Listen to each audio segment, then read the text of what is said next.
우리 말씀 시간입니다. 오늘 본문은 사무엘하 3장 6절부터 11절까지 있는 말씀입니다. 사울의 집과 다윗의 집 사이에 전쟁이 있는 동안에 아브넬이 사울의 집에서 점점 권세를 잡으니라. 사울에게 첩이 있었으니 이름은 리스바요 아야의 딸이더라.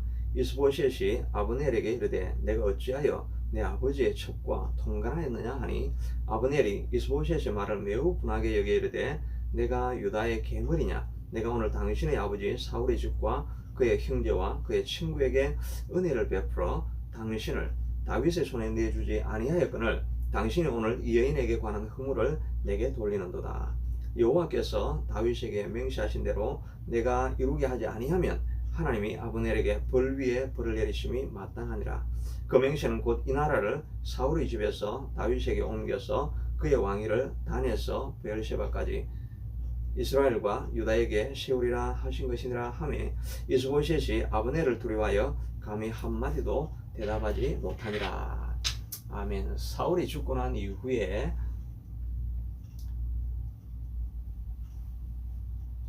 북왕국 다윗이 헤브론으로 올라가서 남유다 한 부족의 국가의 왕으로 머무르게 되죠. 그런데 북쪽에 남아있던 10지파는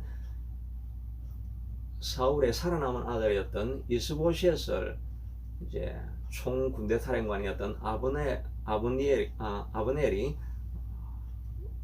그를 세워가지고 마하나임으로 요단강 동쪽까지 건너가가지고 저 멀리 마하나임에 수도를 세우고 북왕국을 다스려가고 있었습니다. 그 기간이 한 7년 반가량 이렇게 되어졌습니다. 근데 세월이 점점 지날수록 사울 왕가는 이제 점점 세력이 약해져 가고 다윗 왕가는 점점 더 강해갔더라. 아무래도 사람들이 모이고 군사력이 다윗에게 점점 더 모여지는 일이 있은 것을 성경이 기록하고 있습니다. 그런데 오늘 본문은 그렇게 망해가던 북왕국이 어떻게 마지막 종국적으로는 나라가 다윗의 손에 넘어가게 되는가 하는 그 마지막 과정을 다루고 있는 내용입니다. 이렇게 해서 북왕국은 망하게 됩니다 하는 것을 보면서 우리가 반면교사로 배워야 될 것은 이렇게 일들이 일어나게 되어지면 개인이나 가정이나 교회나 공동체가 무너져 가는구나 하는 것을 깨닫고 우리는 이런 실수를 바라보면서 반면교사로 삼아서 이런 일이 일어날 때 내가 조심해야 되겠구나 하는 생각을 가지고 무너지는 공동체를 세울 수 있게 되기를 바랍니다. 무엇보다 우리는 영적인 전투의 현장에 있기 때문에 사단이 이런 요소들이 인간적인 면에 의해서 생겨난 이런 요소들을 강화시켜서 결국은 개인과 교회와 또 가정과 공동체를 멸망시키려고 하도록 조장을 한다는 그런 영적인 세력이 있는 것인 줄로 알고 이런 어려움이 있을 때마다 영적인 싸움을 하고 있구나 하는 그런 경계를 다시 한번 우리가 삼는 그런 일이 있어야 할 것입니다. 먼저는 사람이 교만하면 무너지게 된다 하는 것입니다. 오늘 본문에 보면 군대장관 아브넬이 사울의 첩이었던 리스바를 통관하는 그런 일이 있었습니다. 그러니까 사울의 아들 이스보셋에게는 자기에게는 사울의 첩이긴 하였지만 어머니 뻘이 되는 것이 아닙니까? 그러니까 아버지를 모욕하는 것이 되어서 아브넬에게 어찌하여 내가 바로 아버지의 왕의 첩을 통관을 하느냐 이렇게 비난을 하게 되는데 이 아브넬이 발끈 화를 내면서 내가 너에게 어떻게 은혜를 베풀었는데 이렇게 말할 수 있느냐 이렇게 하면서 왕보다 자기가 더 높아져 있는 모습을 볼 수 있습니다. 아브넬은 언제나 그 2위 자리에 있어야 됩니다. 군대 사령관이었습니다. 왕은 혈통을 따라서 이스보셋이 왕이었고 자기는 그것을 보좌를 해야 되는데 자기가 은혜를 베풀었다라고 이야기합니다. 8절에 보니까 사울의 집과 그 형제와 그의 친구에게 내가 은혜를 베풀어서 당신을 다윗의 손에 내주지 않았다. 다 내가 너를 돕기 때문에 너가 지금 왕이다 라고 하는 이런 교만한 마음이 있는 것입니다. 자기는 그냥 군대 장관이고 왕을 보필할 자리일 뿐인데 선을 넘어가고 범위를 점점 넘어가더니 왕의 처벌 범하고 왕을 멸시하는 이런 자리까지 이르게 되어진 것이죠. 군사력이 씌어지고 권력이 점점 씌어지니까 자기의 경계와 분수의 한도를 잊어버린 것입니다. 그래야 해서 그가 오히려 왕에게 화를 내고 말하기를 내가 이 집을 다윗의 이 나라를 다윗의 손에 넘겨주겠다라고 이렇게 이야기를 합니다. 이 아브넬도 하나님이 다윗에게 한 약속을 알고 있었습니다. 이 나라는 반드시 다윗의 나라로 넘어가게 될 것이라는 것을 그가 아주 잘 알고 있었던 것을 볼 수가 있습니다. 9절에도 보면 내가 이제 여호와께서 다윗에게 명세하신 대로 이루어 주어야 할 것이다. 이 맹세가 무엇이냐 하니까 10절에 보면 이 나라를 사울의 집에서 다윗에게 옮겨서 그의 왕위를 단에서에서 브엘셰바까지 이스라엘과 유다에 세우리라 하리라 하신 것이라. 단에서 브엘셰바는 우리나라 말로 하면 백두에서 할라까지 저 북쪽에 있는 단 지역과 남쪽에 있는 브엘셰바 전 국토를 다 말하는 거죠. 지금은 유다 땅 아래쪽하고 북쪽 이스라엘하고 이렇게 두 나라로 나누어져 있는 것인데 이것이 다 연합해가지고 단에서 브엘셰바까지 모두 다를 다윗의 손에 주기로 한 것이 하나님의 맹세였다는 것을 자기가 친히 알고 있었습니다. 그러고 나서 나중에 보면 자기 이스라엘 사람들을 불러다가 이제 이 나라는 원래 다윗 것이었다라고 설득을 하면서 이제 다윗에게 나라를 이양하기 위해서 북쪽 왕국에 있는 장로들을 불러서 설명하는 것 가운데도 보면 18절에 보니까 후반절에 이미 다윗에 대하여 말씀하시기를 내가 내 종 다윗의 손으로 내 백성 이스라엘을 구원하여 블레셋 사람의 손과 모든 대적의 손에서 벗어나게 하리라. 하나님이 다윗을 왕으로 세워가지고 블레셋과 모든 민족에서부터 이 이스라엘 민족을 구원하기로 되어 있다라고 하면서 북왕국에 있는 이스라엘 장로들을 설득을 하는 내용입니다. 그러니까 자기는 이 나라가 하나님 다윗의 손에 넘어가기로 한 것이 바로 하나님의 맹세하신 바라는 것을 잘 알고 있음에도 불구하고 자기의 권력 때문에 다윗에게 내려가면 2인자밖에 될 수 없고 부하가 될 수밖에 없다. 이런 권세에 대한 욕심 때문에 하나님의 계명을 거스르고 있는 이런 모습을 볼 수가 있는 것입니다. 결국 사람이 교만하고 높아지니까 하나님의 뜻보다는 하나님의 뜻을 무시하는 삶을 살아가게 되는 것입니다. 왕의 권위를 무시하면서 왕이 자기를 비난할 때 내가 권세가 있으니 너도 처단할 수 있다. 이런 마음을 가지고 너무나 높아져 있는 모습이죠. 바로 하만의 모습이 그런 모습이 아니었습니까? 하만이 모르드게를 멸하기 위해서 자기밖에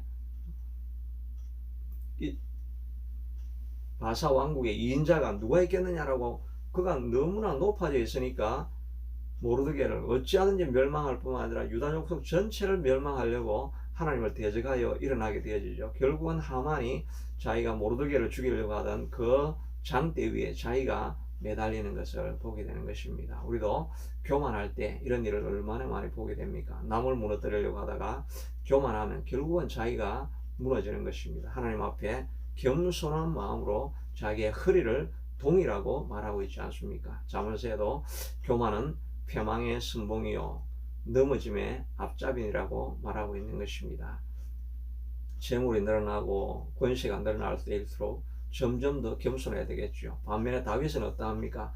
자기가 왕이 되고 난 이후에도 자기가 왕으로 살지 않습니다. 이스라엘의 진정한 왕은 하나님밖에 없다라고 고백하며 하나님의 종으로 하나님이 뭐라고 시키는지 하나님의 말씀을 날마다 묵상하고 하나님의 영광을 위해서 왕이신 하나님이 높아지기를 원합니다라고 고백하고 그의 뜻을 날마다 묵상하며 자기의 삶을 통해서 하나님의 뜻이 이루어지기를 그런 겸손한 마음을 먹으니까 온 백성이 다윗을 사랑하게 되어지고 나라가 흥황하게 되지 않습니까? 하나님 앞에 겸손한 마음으로 하나님의 율법을 사랑하고 그의 율법 앞에 겸손히 무릎 꿇는 그런 마음을 가지고 있을 때 하나님께서 그 나라를 세워주는 것을 보게 되는 것입니다.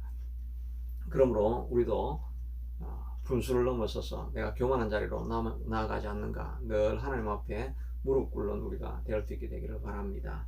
또 하나는 원수를 갚으면 망하는 것입니다. 원수를 자기가 갚으려고 하면 망하게 되는 것입니다. 이 아브넬은 이스보셋이 한 말에 대해서 아주 원한스러운 말을 하지요. 내가 유다의 계물이냐? 내가 오늘 당신의 아버지 사울의 집과 그의 형제와 그의 친구에게 은혜를 베풀어 당신이 다윗의 손에 내주지 아니하였거늘 이 여인에 관한 허물을 왜 내게 돌리느냐 하면서 비난하는 말에 대해서 그 사람에게 직접적으로 자기가 응대하면서 악한 말을 할 뿐만 아니라 내가 이 비난을 준 이 사람을 내가 벌을 줘야 되겠다, 원수를 갚아야 되겠다, 이런 마음을 가지고 정말 자기가 말한 대로 나라를 그냥 다윗에게 팔아버리려고 금방 전령을 보냅니다. 전령을 보내가지고 정말 나라를 막 팔아버리려고 하게 되지요. 그러니까 다윗이 그걸 환영해서 잘 대접하고 그 뜻대로 하라고 이렇게 하여서 모든 것이 그대로 잘 풀리는 것 같습니다. 나라가 다윗에게 편안하게 넘어가고 자기는 다시 다윗 아래에서 2인자의 자리를 차지할 줄 알았는데 요압이 와서 그 이야기를 듣고 아니 그 아브넬은 정탐하러 온 사람인데 그 말을 믿습니까? 라고 오히려 요압이 다윗을 꾸짖고 그 사람을 몰래 아브넬을 불러가지고 성전으로 영문도 모르고 돌아오니까 거기에서 바로 전장터가 아니라 협상하기 위해 온 그 사람을 자기 진영에서 죽이는 것은 너무나 비겁한 일이죠. 그런데 요압이 아브넬을 죽이게 됩니다. 요압도 아브넬을 죽여서 원수를 갚았죠. 왜냐하면 아브넬이 자기 동생 아사엘을 전장터에서 그때는 정당방위로 죽였지만 죽여버렸습니다. 그러니까 자기 동생에 대한 원한을 아주 비겁한 방법으로 갚아버리게 되는 것이지요. 결국 아브넬도 원한을 자기가 갚으려고 하다가 일이 잘 되는 것 같지만 결국은 자기의 급한 성격과 원수 갚으려고 하는 것 때문에 자기도 망하게 됩니다. 요압은 어떻게 됩니까? 요압도 나중에 아브넬을 무고한 자의 피를 흘린 것 아닙니까? 정말 화친하러 온 사람을 칼로 죽이는 것은 얼마나 비겁한 일입니까? 나중에는 이 일을 다윗이 기억하고 직접 요압에게는 손을 보지 못하니까 솔로몬 아들에게 너도 그가 지은 죄를 알고 그에게 응당 대가를 지불하게 하라 이렇게 했는데 마침 요압이 솔로몬이 왕이 되려고 할 때 반대측에 서서 솔로몬을 대적을 하니까 요압을 찾게 되니까 요압이 성전에 가서 뿔을 잡고 살려달라고 막 하는데 그의 지은 죄 때문에 처단을 받게 되어지고 노년에 평안히 가는 것이 아니라 정말 피 흘리면서 비참하게 요압도 죽게 되는 것입니다. 자기 스스로 원수를 갚으려고 할 때 결국은 오히려 나라도 무너지게 되어지고 자기의 삶에도 비참한 인생이 말로를 가져오게 되는 것을 봅니다. 이런 일들을 우리가 얼마나 많이 봅니까? 억울한 일은 이 땅을 살아가면서 안 당할 수가 없죠.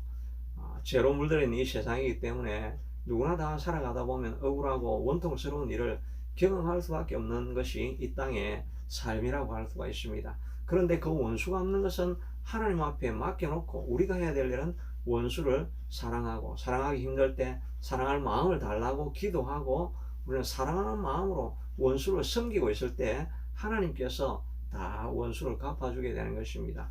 다윗을 그렇게 힘들게 했던 사울은 다윗은 한 번도 사울을 괴롭힌 적이 없지만 원수를 갚으려고 한 적이 없지만 하나님이 사울은 결국은 전장터에서 비참하게 죽는 말로를 보여주게 하나님께서 하시는 것입니다. 우리가 해야 될 일은 사랑하는 일이죠. 다윗은 사울에 대해서 어떻게 했습니까? 그를 두 번이나 살려주고 그를 기름 부은 왕이라고 생각을 하고 두려움으로 그를 늘 존중하는 마음을 보입니다. 그뿐만 아니죠. 사울을 죽였다고 거짓말하는 사람을 오히려 그 아말렉 사람을 죽여버리게 되지요. 그리고 나서 사울의 시체를 또 잘 매장해준 길르앗 야베스 사람들에게는 상을 베풀어 주면서까지 그들을 다윗의 시체까지 존중해주는 그런 마음을 가지게 되지요. 또 아브넬이 죽은 것에 대해서 무고한 피를 흘린 것에 대해서 정말 그를 애통하고 애고하는 마음으로 하루 내내 금식하면서 아브넬의 죽음을 애통해주는 적진의 장수지만 정말 사랑하고 아끼는 마음을 가지죠. 사울의 아들 이스보셋을 또 누가 죽여가지고 자랑 삼아 다윗에게 상 받으려고 온 그 사람을 어떻게 사울의 아들, 기름 부음 받은 자의 아들을 너가 처단할 수 있느냐라고 하면서 그를 죽이고 훈장을 받으러 온 사람을 죽여버리게 되죠. 다윗은 끊임없이 사울뿐만 아니라 사울의 자손과 주변에 있는 사람들까지 마지막까지 사랑하며 존중하는 것을 볼 수가 있죠. 하나님의 가문에 대해서, 하나님의 기름 부은 자의 가문에 대해서 무한한 존경과 무한한 사랑과 애정을 가지고 존경의 마음을 끝까지 보여주는 그런 모습을 보여주게 됩니다. 그걸 보면서 백성들이 다 다윗을 사랑하게 되는 것입니다. 진정으로 원수가 없는 일은 바로 원수를 사랑하고 하나님의 뜻 가운데 맡기고 우리가 할 수 있는 일은 사랑으로 그들을 끝까지 섬겨나가는 것입니다. 그렇게 할 때 하나님께서 그 인생을 복되게 만들어 주시는 것입니다. 이 모든 일들 뒤에 가운데서는 영적인 세력이 있다고 그랬죠. 원수가 오면 원수를 갚아라, 보복을 해라고 하는 것은 사단의 음성입니다. 재물이 있을 때 높아져라, 너 때때로 해라, 너 하나님의 계명을 무시하고 나아가라, 이렇게 하는 것이 사단의 속삭임이고 사단의 전략이 아니겠습니까? 그러므로 영적인 전투에 있는 줄로 알고 이런 억울한 일을 당할 때, 교만함이 일어날 때 자신을 겸손하게 하나님 앞에 내려놓고 하나님의 도움을 구하여서 승리하고 무너져가는 어떤 집단이든지 이렇게 세워주고 무너져가는 개인의 삶과 무너져가는 가정과 교회를 이렇게 세우시는 여러분이 될 수 있게 되기를 축복합니다. 자비하신 아버지 하나님, 우리가 끊임없는 영적인 전투의 삶을 살아갑니다. 이 땅을 살아가다 보면 억울한 일, 원통한 일, 답답한 일을 당할 때가 있사오나 아버지 하나님, 우리가 겸손한 마음을 날마다 가질 수 있게 하도록 도와주시고 혹여 내 마음이 높아져서 하나님의 계명도 무시하고 사람을 무시하고 자기의 분수를 넘어서서 행하는 어리석은 일이 일어나지 않게 하도록 하나님 도와주시기를 간절히 원하고 소원합니다. 또 억울한 일이 있을 때마다 원수가 없는 것은 하나님 앞에 맡기고 겸손함으로 끝까지 사랑하고